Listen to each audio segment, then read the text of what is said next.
Hello बच्चों, चलिए प्रश्न पढ़ते हैं। प्रश्न हमें दिया है, अब सामान्य अनुभार से आप क्या समझते हैं? यह किस प्रकार से विलय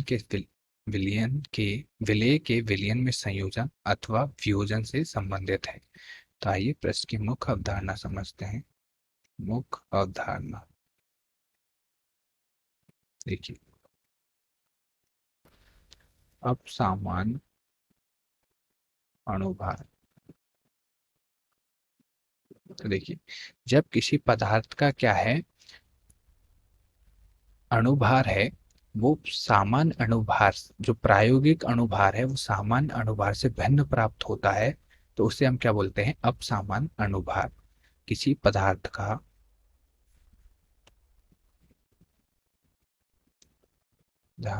अणुभार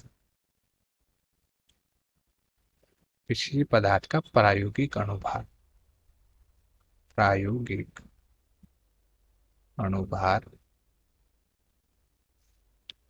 जब सामान्य अणुभार से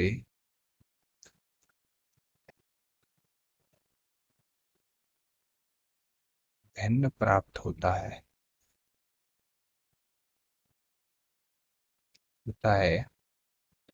तो वह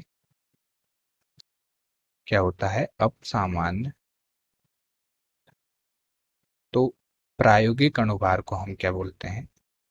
तो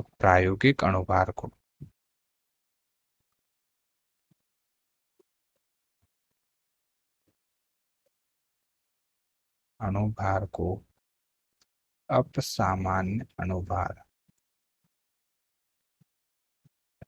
अणुभार कहते हैं। जैसे कि जो हमारा विलेय का विलेय का क्या है, अणुभार है, वो किसके समानुपाती होता है? 1/, विलयन में विलेय के कणों की संख्या के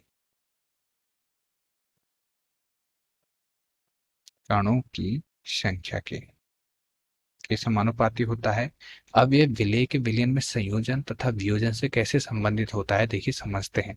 जब क्या है हमारा संयोजन, जैसे कि उदाहरण समझते हैं इसका। हमारा क्या है, C6H5COOH है। जब इसका हम विलयन बनाते हैं तो ये क्या होता है, संयोजित होकर द्विलक का निर्माण करता है, C6H5COOH का होल ट्वाइस। तो यहाँ पे हमारा क्या हुआ, जो संयोजित होकर ये द्विलक का निर्माण किया, तो इसमें क्या है, हमारे कणों की संख्या क्या है, कम हो गई। कणों की संख्या कम होने से क्या है, अणुभार इसका बढ़ जाएगा। और जब वियोजन होने पर, जैसे कि हम क्या है उदाहरण लें, जो हमारा NaCl है, वो वियोजन होकर किसका निर्माण करता है?